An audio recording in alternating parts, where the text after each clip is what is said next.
C'est un plaisir de vous retrouver, mesdames, messieurs. Bonsoir et bienvenue à Actu Soir, votre magazine d'actualité sur votre télévision au-delà de l'imagination. Vous le savez très bien, l'informateur qui a été nommé par le président de la République, Augustin Kabouya, a déposé le rapport auprès du chef de l'État, le rapport de son travail d'informateur, bien que ce rapport-là devrait être complété comme lui a demandé le président de la République. Mais les gros, il est déjà fait et aujourd'hui on se demande la suite. Quelle sera donc la suite au regard de tout ce que Augustin Kabouya a laissé entendre à la sortie de sa rencontre avec le chef de l'État. Pour parler de cette question, nous recevons sur ce plateau Léon Xavier Kanoa. Il est cadre de l'AVC, le parti cher à Didier Boudimbou. Léon Xavier, bonsoir. Bonsoir, M. Jean-Paul Kamango. Bonsoir également à tous ceux qui nous regardent dans cet moment sur HKC Télévision. Alors, vous avez suivi Augustin Kabouya quand il est parti voir le président de la République avec son rapport du travail effectué dans moins de 30 jours déjà. Un exploit. Oui, effectivement, un exploit parce que nous l'avons dit.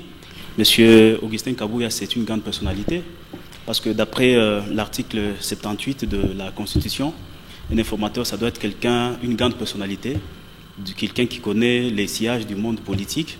Et M. Augustin Kabouya maîtrise tout le monde. Il a été dans les sillages de la politique depuis très longtemps, ce qui a fait que facilement, ayant été autrefois dans la coalition FCC-Cash, ayant été dans la coalition de l'Union Sacrée qui a accompagné le chef de l'État, il connaît toutes les têtes de la politique congolaise actuellement. Il pouvait facilement savoir qui est qui et voilà pourquoi il n'a pas eu besoin de beaucoup de temps pour pouvoir accomplir la mission lui confiée par le chef de l'État. Est-ce que ce n'est pas parce que tout simplement l'Union Sacrée avait déjà raflé la majorité des sièges au niveau de l'Assemblée nationale que oui, cela a été facile? Oui, c'est aussi un fait, mais au-delà du fait que l'Union Sacrée avait déjà presque, parce qu'on voyait déjà que la majorité se définissait, mais comme je vous l'ai dit tantôt, M. Augustin Kabouya, c'était aussi une personnalité efficace qui, dans sa ténacité, a pu tout simplement contacter les têtes d'affiche de la nouvelle coalition pour pouvoir facilement connaître ou identifier la nouvelle majorité. Alors, dans ses commentaires, il pense que c'est une première en République démocratique du Congo, qu'on puisse avoir une si large majorité dans si peu de temps. Oui. Est-ce que ça ne sera pas là un frein par rapport à l'appareil gouvernemental? Non, non, pas du tout. Vous savez, nous partons d'une expérience. Vous savez, le chef de l'État a eu à diriger ce pays avec une coalition qui ne lui a pas été très favorable. Vous vous souvenez de FCC-Cash? Il avait donné une seconde chance à ses compatriotes pour qu'ils se rachètent par rapport à l'histoire. Malheureusement, ça n'a pas marché. Et récemment, avec l'Union Sacrée, il y a des gens qui ont travaillé avec nous et qui, malheureusement, ont navigué à contre-courant. Et cela a permis notamment à Augustin Kabouya de savoir sincèrement qui est avec nous. C'est ainsi que si aujourd'hui il peut le dire haut et fort que nous avons, pour la toute première fois dans l'histoire de la RDC, une majorité très large, ça veut dire qu'il sait de quoi il parle. C'est-à-dire sur les 477 députés élus aujourd'hui, sûrement que nous en avons déjà, il doit en avoir déjà identifié plus de 400, si je peux me le permettre, qui vont devoir accompagner le chef de l'État. Une majorité confortable pour le chef de l'État. Effectivement, s'il dit que cela n'a jamais été, vous vous souviendrez autrefois, je crois du temps du président Joseph Kabila, il devait avoir une majorité de plus de 300 députés sur les 500. Mais si Augustin Kabouya dit que ce record n'a jamais été égalé, c'est qu'il faut voir au-delà des 350 députés qui sont favorables au chef de l'État. Ce n'est pas, je pense que pas que, comme vous m'avez posé la question, cela soit un frein, mais c'est plutôt un avantage dans le sens où le chef de l'État va devoir travailler avec, cette fois-ci au moins, avec une majorité qui va lui être, nous l'espérons, loyale. Alors, une majorité qui va lui être loyale, mais le nombre de ces gens-là, de tous ces adhérents à la politique du chef de l'État, plus de 400 comme vous venez de le dire, ça peut être plus de 400. Effectivement. Mais ça ne peut pas influencer aussi la grandeur de l'équipe gouvernementale. Parce qu'on sait que la politique, c'est aussi récompenser ceux-là qui viennent vers nous. Non, vous savez, le gouvernement, bien sûr, il est l'émanation de l'Assemblée nationale. Et il n'y a pas que les quelques rares personnes qui vont devoir constituer le gouvernement. Le pouvoir, l'exécutif comprend beaucoup de choses. Il y a notamment les mandataires des entreprises publiques, il y a notamment les responsables des services établissements publics, il y a des hauts fonctionnaires de l'administration de l'État.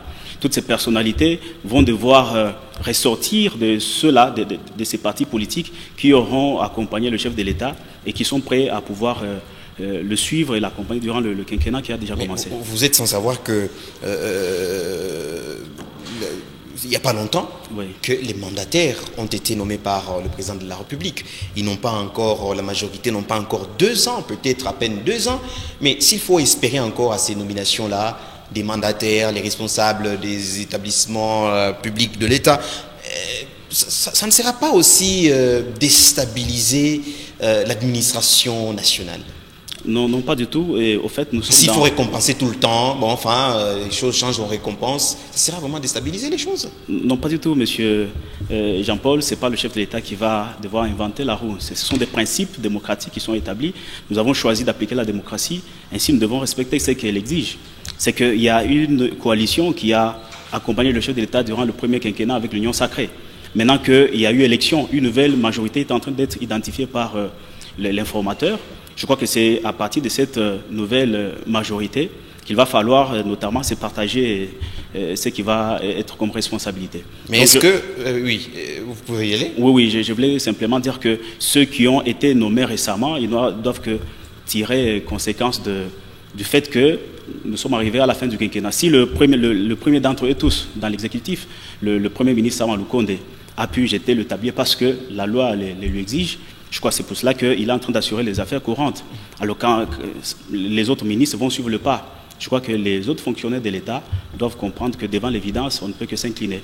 Et bien sûr, cela ne va pas s'arrêter. Si bien sûr, ils sont encore dans l'équipe, dans la coalition qui encore va accompagner le chef de l'État, je ne vois pas pourquoi est-ce qu'on devrait peut-être, s'ils ont bien travaillé, les mettre sur la touche. On peut leur renouveler la confiance. Mais est-ce qu'ils sont nombreux ceux-là à qui il faut renouveler cette confiance-là? Apparemment, ils ne sont pas nombreux.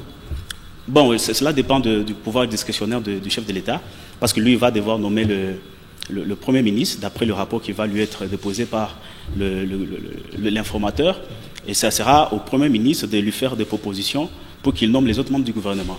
Alors, quant à ce qui concerne les autres responsables et consorts, la loi prévoit notamment à l'article 81 de la Constitution que cela soit, le chef de l'État va les nommer sur proposition du gouvernement et étant délibéré dans le Conseil des ministres. Je crois que c'est un travail qui va venir par la suite et on le saura.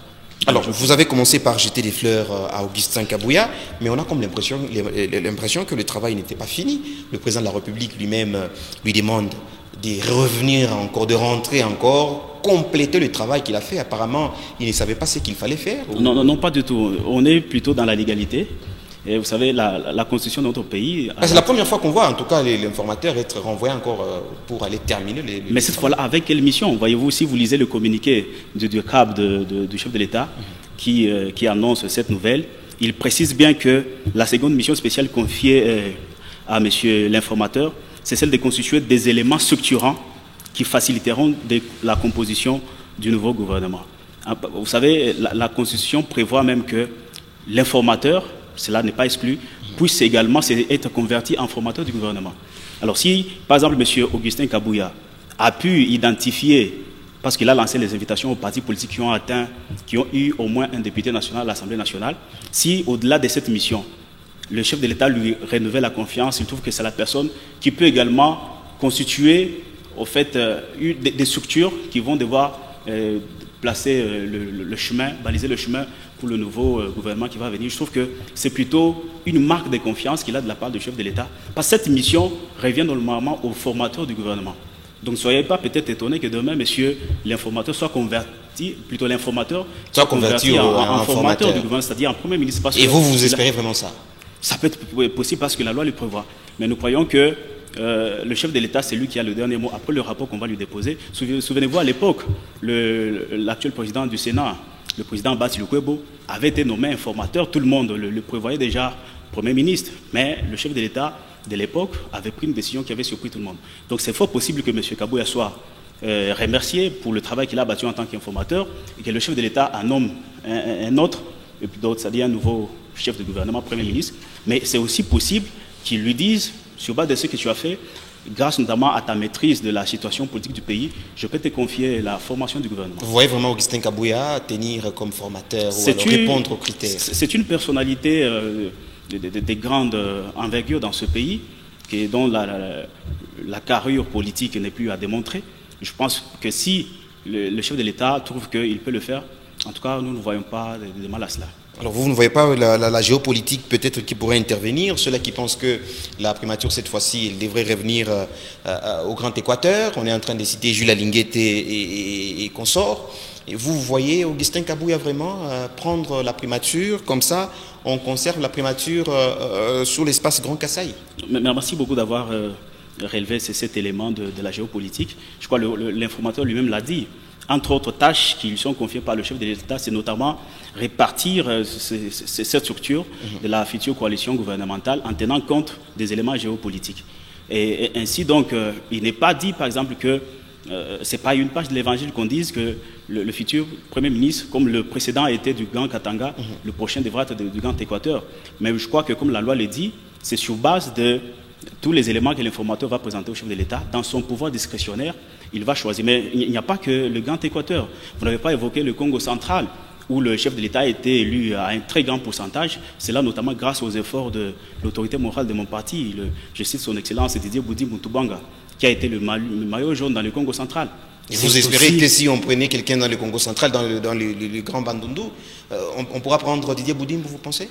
Mais je ne sais pas s'il y a actuellement d'autres grands leaders dans le Congo central en dehors de Didier Boudimbo Tubanga. C'est le maître Didier Boudimbo, il a fait des grandes preuves dans ce pays par rapport à sa gestion. Je crois que c'est un homme qui a la confiance du chef. Si le choix tombait sur lui, en tout cas, aucun Congolais ne va le regretter. Vous parlez en tant que communicateur du parti Didier Boudimbo ou bien en tant que Congolais qui a su analyser les choses? Non, je parle en tant que Congolais. Autrefois, sur ce plateau, nous l'avons évoqué. Didier Boudimbo a eu à assumer plusieurs responsabilités dans ce pays, dans différents gouvernements qui sont succédés sous leur Félix Tshisekedi. Ça a été un homme très loyal et je crois que si le choix, par exemple, tombait sur lui, en tout cas, même dans l'Union sacrée ou encore dans la coalition au pouvoir, personne d'autre ne va devoir... Combien de députés a-t-il lui-même? L'AVC a produit combien de députés? En tout cas, l'AVC, vous savez, pendant que Didier Boudimbo était ministre, autrefois vice-ministre de l'EPST, et ensuite ministre des hydrocarbures, rappelez qu'il a été ministre des hydrocarbures seul, sans vice-ministre, pendant des années, avant que la dame Ouivini Moleka lui soit... A-t-il été efficace pendant Il a vraiment été efficace. Voilà pourquoi nous sommes dans les domaines des hydrocarbures. Vous avez remarqué, par exemple, aujourd'hui, le prix des produits pétroliers ont quand même été maîtrisés parce qu'il y a un pourcentage sur le prix du litre que les consommateurs utilisent, que le gouvernement a accepté de payer. Ce n'est plus à la solde ou à la poche des pétroliers ou encore des transporteurs, mais c'est le gouvernement congolais qui a accepté de faire au fait, quel est le terme que je peux utiliser, de manque à gagner pour que la population ne se ressente pas le coût de tout ce qui se passe sur le plan international. Mais là, c'est une qualité ou alors... Et ça, ce sont les efforts qu'il faut mettre notamment à l'actif de Didier Boudimbo en tant que ministre des hydrocarbures. Parce que pas le ministre de l'économie. Mais effectivement, l'équipe gouvernementale travaille en collaboration. Il y a des domaines de collaboration dans le gouvernement. Donc je crois que Didier Boudimbo, vous l'avez vu maintes fois descendre à Lubumbashi, notamment, dans le sud-est du pays, pour rencontrer les pétroliers et essayer de trouver des solutions quant à ça. Donc c'est quelqu'un qui a été très efficace. Et donc je crois que si le chef de l'État peut jeter son dévolu sur lui, en tout cas ça ne va qu'enchanter toute la population congolaise. Des Jean-Pierre Liaou et Didier Boudimbo, vous voyez qui assurait les mieux ces fonctions-là des premiers ministres? En tout cas, tous les deux... En tout cas, ils se valent dans le sens où chacun dans son secteur a fait les preuves d'une bonne gestion. C'est parmi les ministres qui ont été dans le premier gouvernement Sama, ils ont été reconduits, ils ont bien fait leur travail. Et je crois que si le choix tombait sur Liaou, nous allons applaudir, qui est notre camarade de l'UDPS. Et si le choix tombait sur Didier Boudimbo de AVC, parce que vous m'avez posé la question de savoir, je vous disais que le poste que Didier Boudimbo avait avant, c'était 100 députés nationaux à l'Assemblée nationale. Mais aujourd'hui, il a un poids politique. Nous avons beaucoup de députés aujourd'hui, au-delà des 5 députés nationaux, notamment élus à Kinshasa, élus dans le Congo central, un peu partout. Et donc, les assemblées nationales, plutôt provinciales, un peu partout, nous avons des députés provinciaux. Le poids politique que nous n'avions pas autrefois. Donc, je crois qu'avec tout cela, Didier Boudimbo peut aujourd'hui avoir un cahier des charges pour pouvoir revendiquer ceci ou cela. Alors, pour terminer, pour cette seconde mission accordée à Augustin Kabouya, vous aimeriez ou vous espérez qu'il pourra la terminer quand? Dans combien en tout cas, la loi prévoit à ce que ça soit...